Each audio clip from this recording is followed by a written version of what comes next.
Hello मित्रांनो, आजच्या एपिसोडमध्ये नाही का सूरजने इथं वैभवची लंका लावली. हा मित्रांनो, सूरजनं आपला पॉवर दाखवली आणि सगळे कंटेस्टंट सगळे सदस्य नाही काय सूरजच्या मागे नाही का गप्प बसले. हा मित्रांनो, आता नाही का आम्हाला खतरनाक कॅप्टन्सीच्या टास्कच्या मध्ये या दोघांची बहस बघायला भेटली, फाईट बघायला भेटली. इथे नाही का घरात नाही का कॅप्टन्सीचा टास्क आलता आणि सूरज नाही का आपल्या टीमला जिंकवायसाठी इथं ते वैभव नाही का वैभवला सीट वरून उठवायचं पूर्ण प्रयत्न करू लागला. घरात ना कॅप्टन्सीच्या टास्क मध्ये ट्रेनची जे बुकिंग आहे ना काय त्याच्यात नाही का सीट धरून बसायची होती सदस्याला. जे कोणी त्याच्यावर बसले ना त्याच्यावर वैभव बसलेला होता आणि वैभवला उचलायचं सूरजचं पूर्ण प्रयत्न होते. वैभवला उचलायचं सूरजचं पूर्ण जोर लावलं. मग वैभवची ते बल पॉवर दाखवून वैभव बसला आणि वैभवनं म्हणले की जर तू मला टच केलास ना मग बघ मी तो काय हाल करतो, तू ना माझ्यासमोर टिकणास पण. मग इथं सूरज कुठं मागे राहणार आहे. सूरजनं म्हणले जर तू यामध्ये दमत असेल तर तू मला हात लाव, मग मी तुला पॉवर दाखवते. तू मला हलक्यामध्ये घेऊ नको तू बॉडी दाखवून, मग यामध्ये खूप दम आहे असं सूरजनं ओपन चॅलेंज दिले.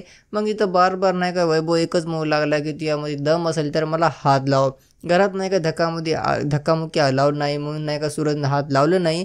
मग नाही का सूरजला काफी जास्त अनापशना वर्ड बोलू लागले. मग सूरजला बिलकुल मित्रांनो ये नाही का सहन करायला झालं नाही आणि सूरज डायरेक्ट त्यांच्या अंगावर गेलेत आणि डायरेक्ट त्यांना मारायला जाऊ लागले की घरात नाही का इथं इरिना आणि दोस्त योगिता ते सगळे जग येऊन नाही का सूरजला धरले नाही. तर सूरज नाही काय पता नाही आज वैभवचं काय हाल करत होते आपल्या सगळ्यांच्या याच्यावर. काय कॉमेंटमध्ये सांगून